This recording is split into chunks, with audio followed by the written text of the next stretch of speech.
Donc Deves Design a été créé en 2003 sur la Bridoire en Savoie et depuis 2005 installé sur Saint-Étienne. Donc nos clients sont divers, donc on fait du design industriel avec des clients différents comme dans l'univers de la périculture avec Tigex, mais l'univers du loisir avec Salomon, Mavic et l'univers du transport type véhicule automobile par exemple avec Cyclopolitain.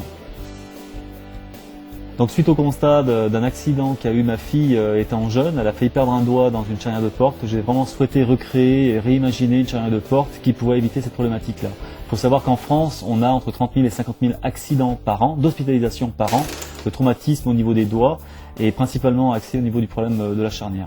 Donc c'est pourquoi j'ai créé le système CETIS, un système de charnière de porte anti-pince-doigt. Donc en fait, la charnière CETIS a pris à peu près en termes de temps 1 an de développement parce qu'il y avait plusieurs axes très importants à mettre au point.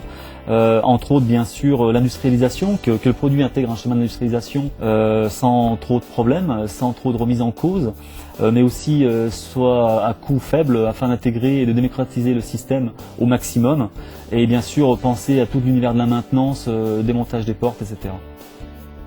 Donc à ce jour, on en est au stade du prototype optimisé et fonctionnel, dans lequel on peut bien sûr voir qu'on ne peut plus se coincer les doigts ni d'un côté ni de l'autre. De plus, il y a un démontage aisé.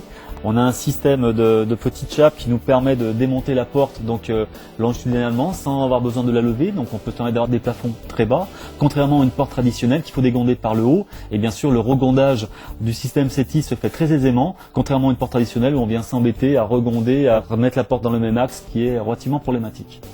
Donc la charnière se compose de 3 gros éléments. On a la charnière qui est une pièce qui pourrait être en plastique injecté de type matériau autolubrifiant comme du Delrin ou autre.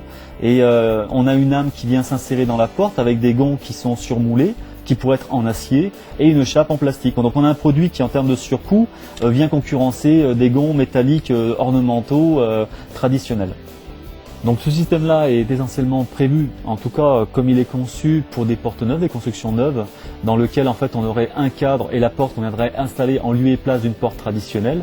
Voilà. Il y a aussi le système adaptable, mais qui lui est un système un peu plus compliqué et qui nécessite quand même l'intervention de professionnels pour adapter ce système-là à des portes traditionnelles.